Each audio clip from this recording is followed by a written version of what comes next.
Narration में आज सीखेंगे हम change of other parts of speech. तीसरा रूल है, सीखना है हमको change of other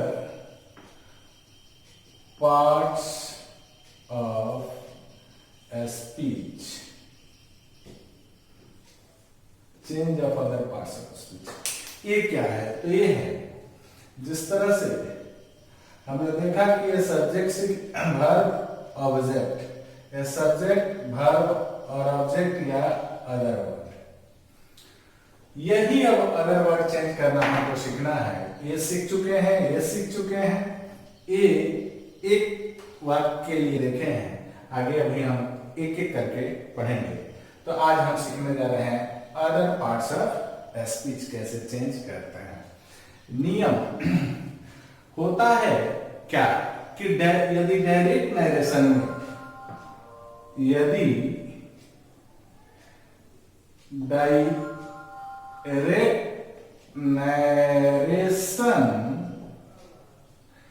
direct narration में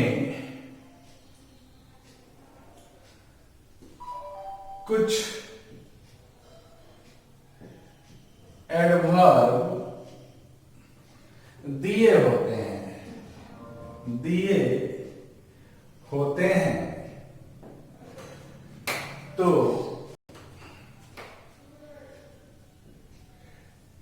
इनडायरेक्ट नरेशन बनाते समय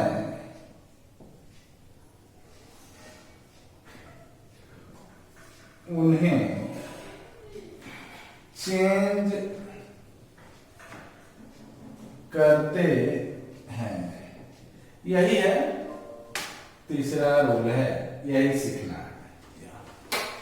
अब डायरेक्ट नरेशन में कुछ एडवर्ब दिए होते हैं, उन्हें इनडायरेक्ट नरेशन में कैसे चेंज करते हैं, इसके लिए एक मैं टेबल बना दे रहा हूं।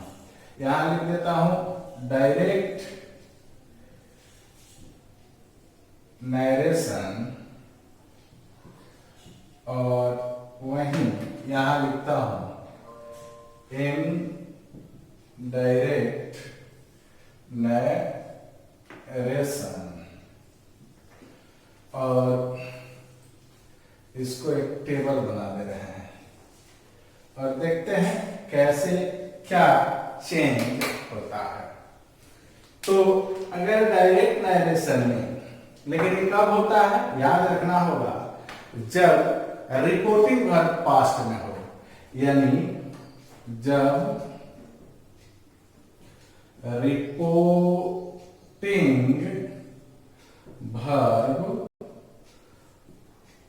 पास्ट में हो, ये भी ध्यान देना है, यानी ये वाला पास्ट में हो, तब हम कैसे इसको चेंज करते हैं। क्लियर? तो करते हैं, दिस अगर यहां दिया है तो हम इसको डैट बना देते हैं, और दीज दिया है तो इसको दोज बना देते हैं। क्लियर? अगर हेयर दिया है तो इसको देयर बना देते हैं। बात समझ गए? नाउ या जस्ट, यहां नाउ दिया हो या जस्ट दिया हो तो देन बना देते हैं, THEN। स्पेलिंग ध्यान में रखना है। टुडे दिया हो, टुडे दिया हो तो दैट डे बना देते हैं, दैट डे बना देते हैं। एस्टरडे दिया हो, एस्टरडे दिया हो, यानी बीता हुआ दिन दिया हो तो बना देते हैं the previous day. Clear? Tonight दिया हो टू नाइट, टू नाइट दिया हो तो दैट नाइट, तो ये बन जाता है दैट नाइट। लास्ट नाइट दिया हो, लास्ट नाइट, लास्ट नाइट को the previous night, the previous night. Clear? आगे बढ़ते हैं।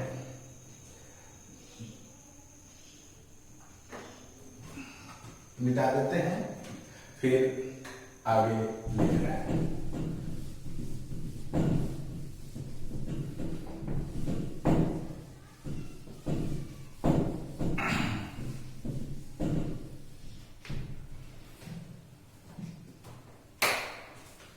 दे दे नेक्स्ट वीक,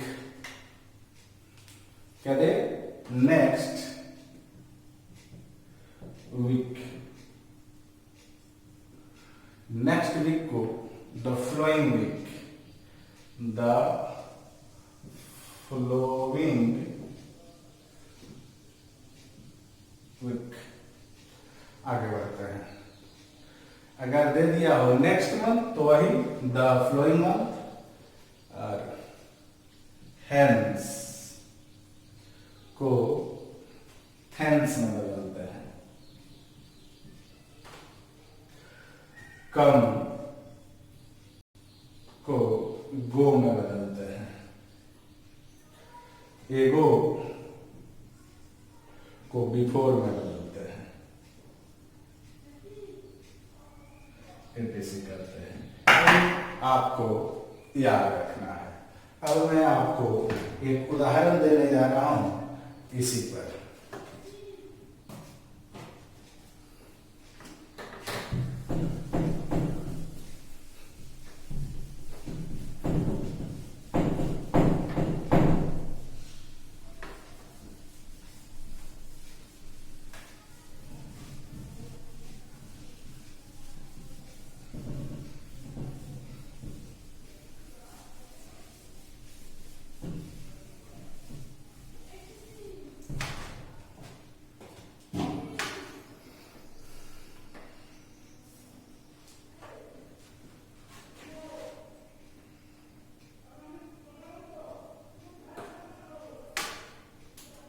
वाक्य आ जाए कि he said to me, और आ जाए I write a letter, I write a letter, I write a letter, I wrote a letter yesterday। अब इसी को आपको बनाना है कि कैसे हम लोग बनाएंगे, तो देखते हैं, कोशिश करते हैं, बनाते हैं। सारा रूल मैंने आपको दे दिया है, ऐसा कोई रूल नहीं है जो बाकी हो, तो बनाते हैं। ही ऑब्जेक्ट है तो टोल्ड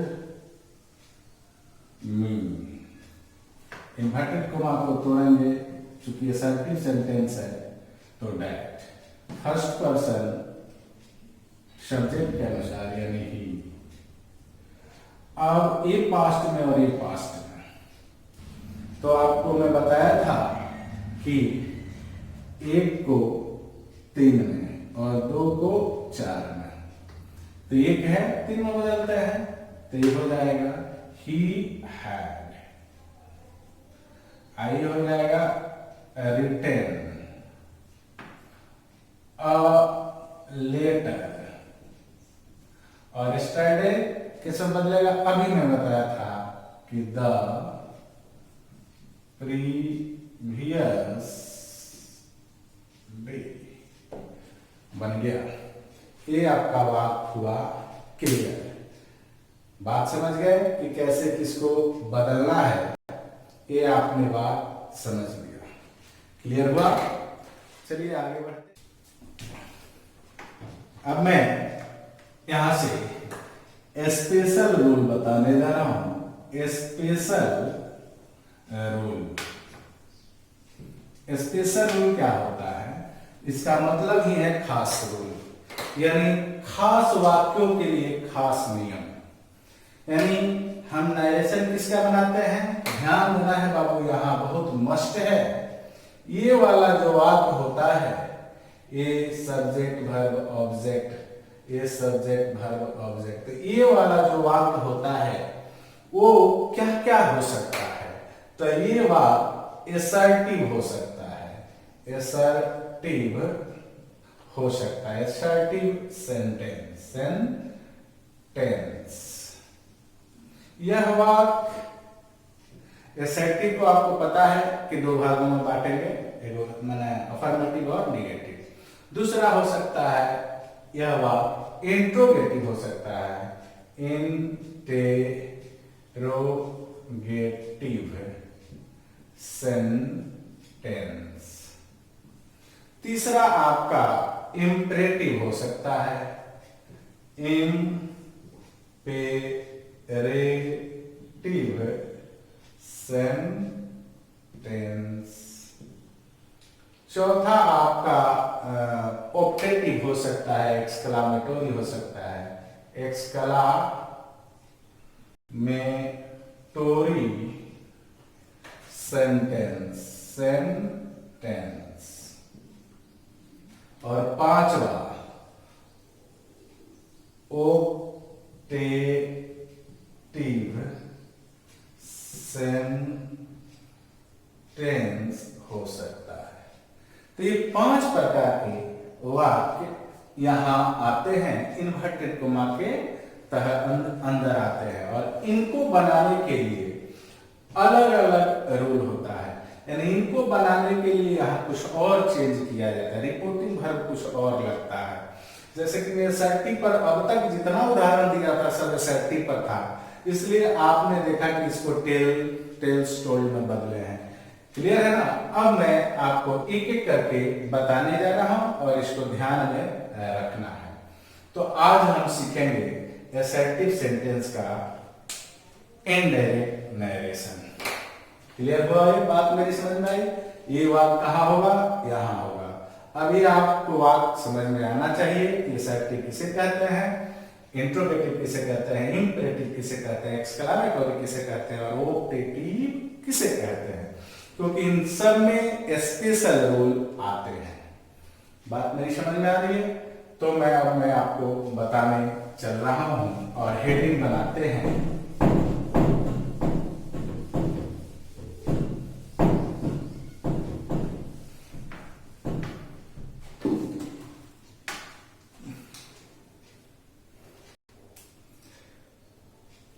एक नंबर, इनडायरेक्ट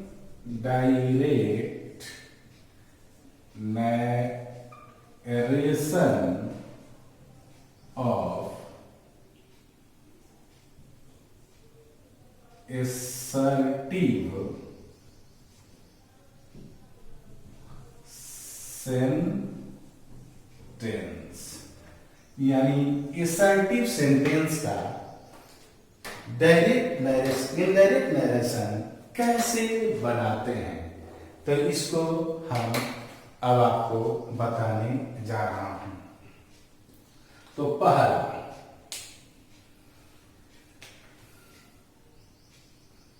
रूल कि rule for changing a reporting verb। किसके लिए?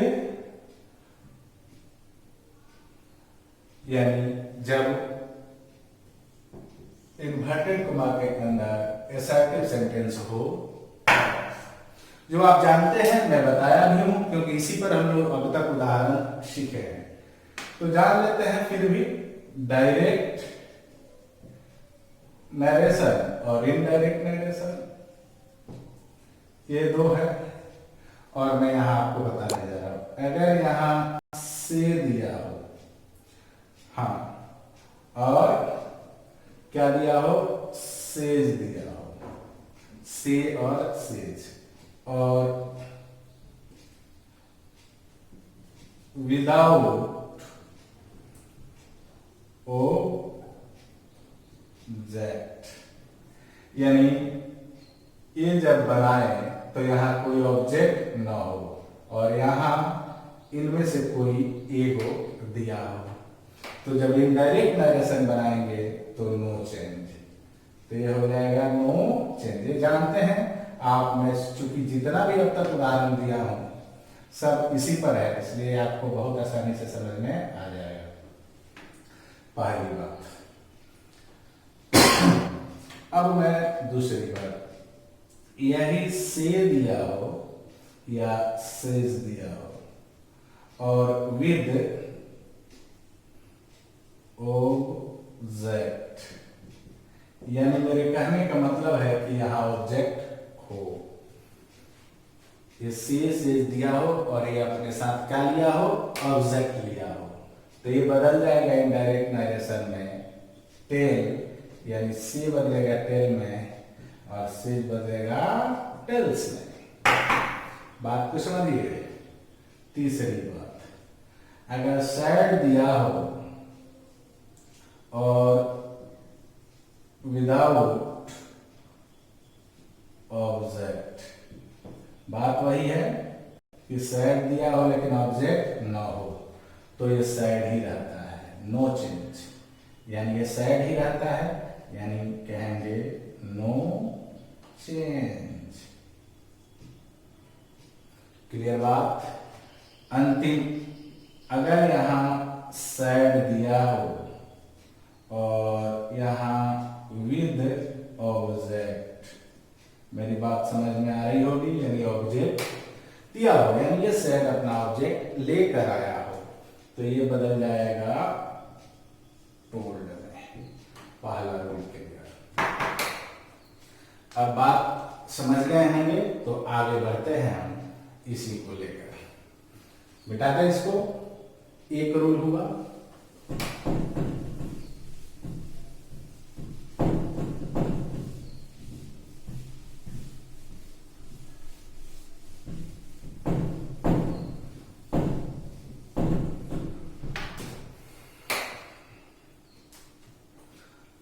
Rule number 2।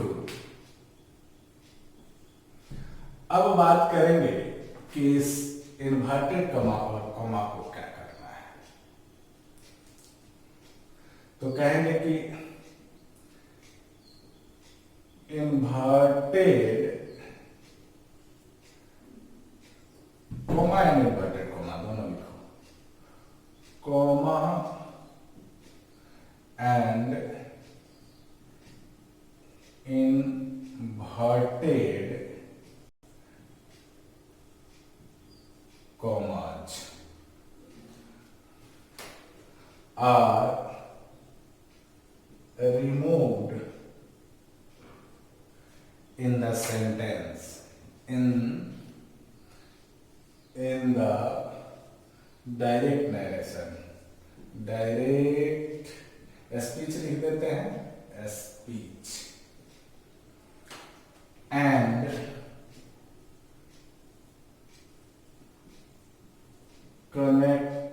connected, और इसको जोड़ेंगे कैसे, वर्ड दैट, और इनको जोड़ेंगे दैट से, is used in the indirect speech। बात मेरी आपको समझ में आई होगी।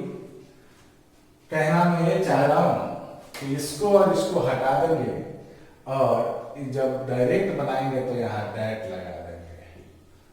क्लियर? उदाहरण भी बहुत सारा आप देखते आए हैं, इसलिए आपको ज्यादा दिक्कत नहीं होगा। और तीसरा,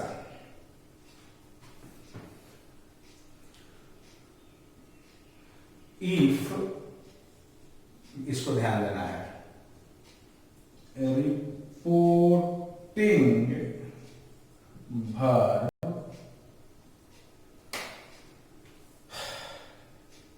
is written in the present और फ्यूचर। बात को समझिए, यानी ये वाला वर्ब यदि प्रेजेंट में हो या फिर फ्यूचर टेंस में हो। Clear? Then the tense of the reported speech, किस टेंस की बात हो रही है? इस टेंस की बात हो रही है, यानी रिपोर्टेड स्पीच नहीं, यहां वर्ब को तो ज्यादा बेहतर समझे। Reported verb is not changed।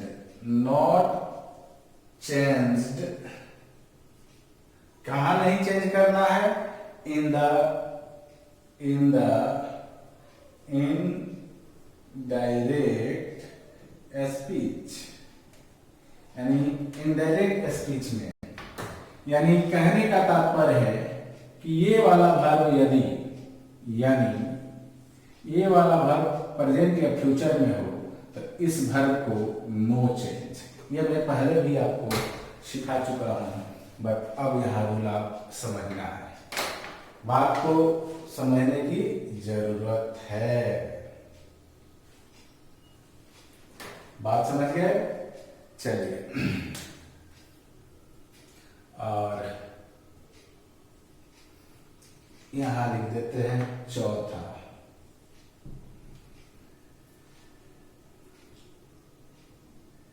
Use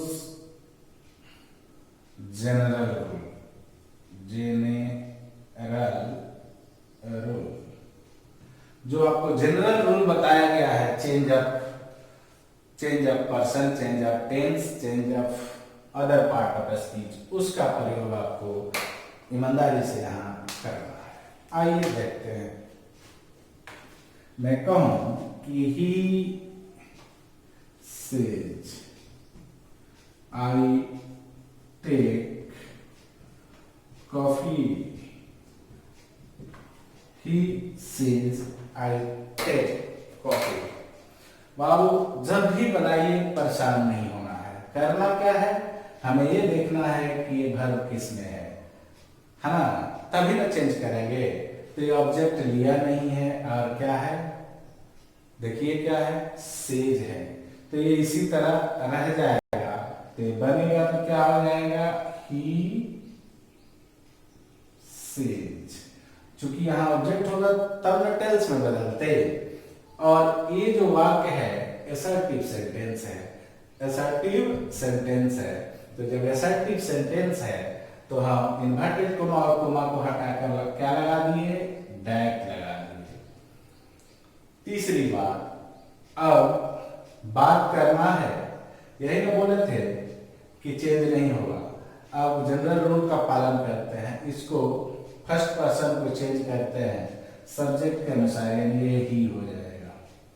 अब बात देखिए, जब ये प्रेजेंट में है तो इधर भी चेंज नहीं होगा, यह रूल आपको बता रहा है। तो ये हो जाएगा ही टेक्स हो जाएगा। क्यों टेक्स होगा? क्योंकि ये सिंगुलर पर ये सिंगुलर, ये प्लूरल का प्लूरल है ना जी। अब आ जाइए टेक्स और एक कॉफी है, तो तो हो जाएगा कॉफी।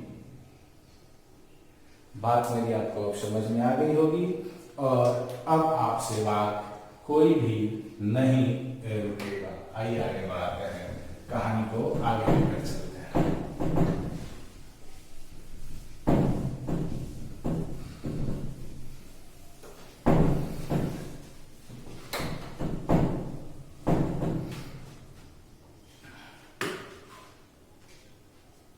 एक वाक आ जाए कि he is saying और इन्वर्टेड कोमा में he is saying और आ जाए I was suffering from I was suffering from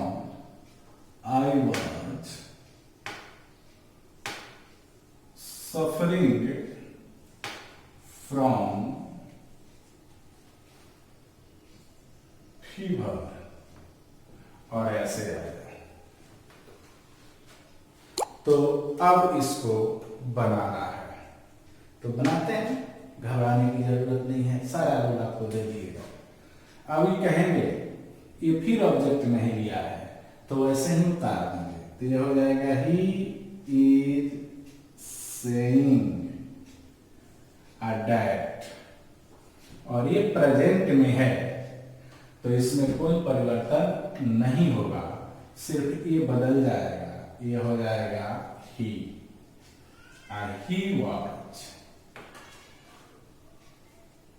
suffering from fever. मेरी बात आपको समझ में आ गई? अगर दिक्कत है तो जरूर कमेंट करेंगे। आइए एक और वाक्य लेते हैं। कहते हैं कि my friend said, my friend said, I am fine। फिर रूल को नहीं छोड़ना है, रूल को फॉलो करना है ना? तो आइए, ऑब्जेक्ट नहीं है तो ये बनेगा my friend said. Inverted comma को हटाएंगे तो डैट, क्योंकि ये असर्टिव सेंटेंस है। माई फ्रेंड के अनुसार ही या सी लगाएंगे, ही या सी लगाएंगे, डिपेंड करता है कि ये माई फ्रेंड कैसा है, ही या सी। अब चूंकि ये पास्ट में आते, पास्ट में आ जाएगा तो ये हो जाएगा वाज और फाइन। बात को समझ गए होंगे कि इसमें कोई दिक्कत नहीं है, ये बड़ा ही आसान चीज है। आइए आगे बढ़ते हैं एक और बात की तरफ। आज मैं आपको असर्टिव सेंटेंस का हर एक टाइप इस वीडियो में दे दूंगा।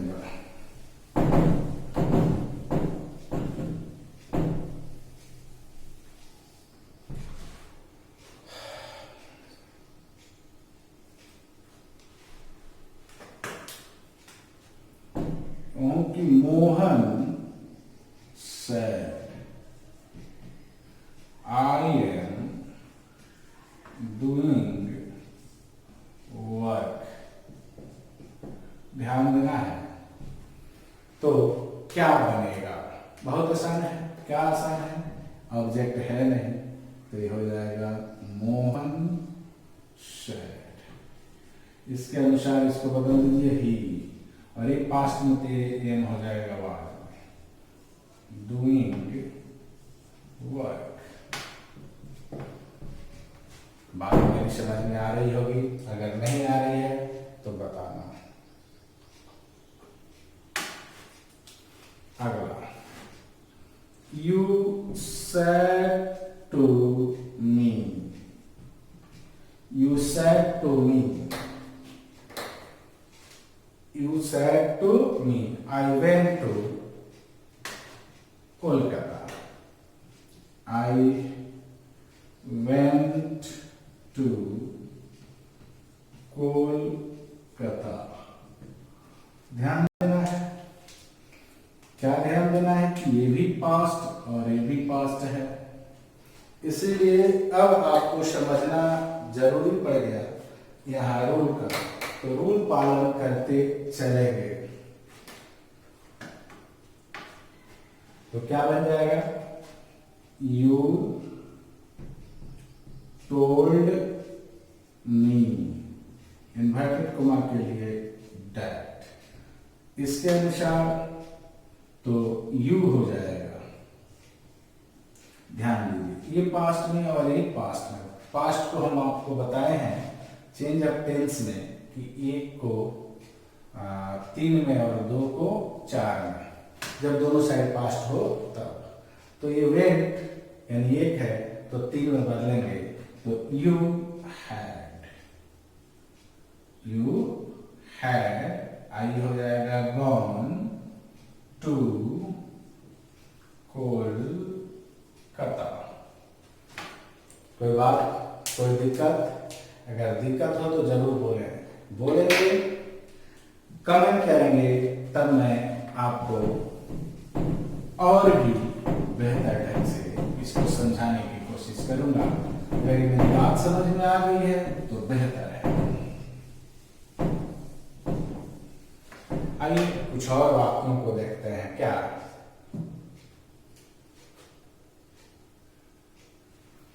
क्वेश्चन आ जाए कि ही said,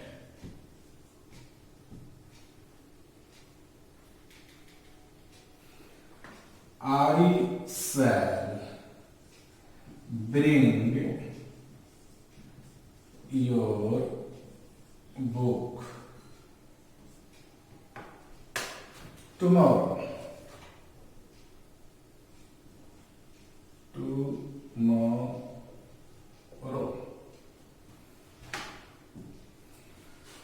क्या है? I shall bring your book tomorrow। तो बनाते हैं,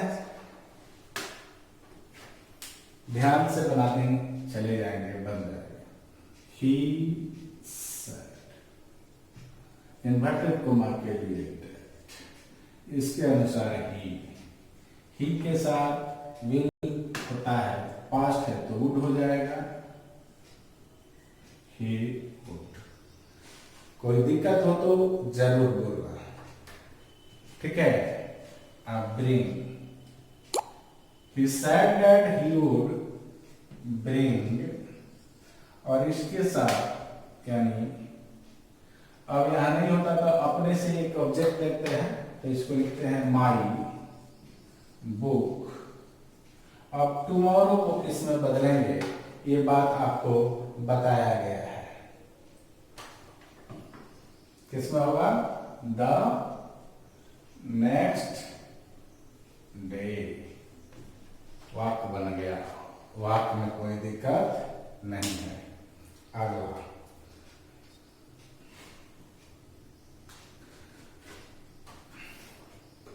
I say to him,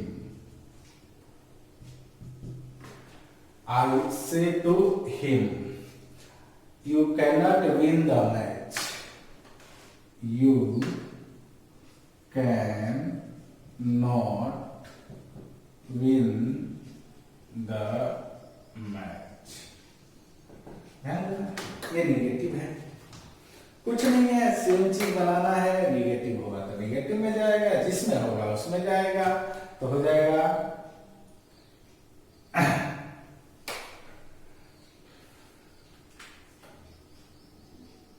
I tell him, inverted comma के लिए दैट, सेकेंड पर्सन ऑब्जेक्ट के अनुसार, तो हिम के लिए क्या हो जाएगा? बोलो बाबू, ही हो जाएगा, ठीक है। ये प्रेजेंट में है तो इधर प्रेजेंट है, कोई चेंज नहीं होगा, तो he can not win the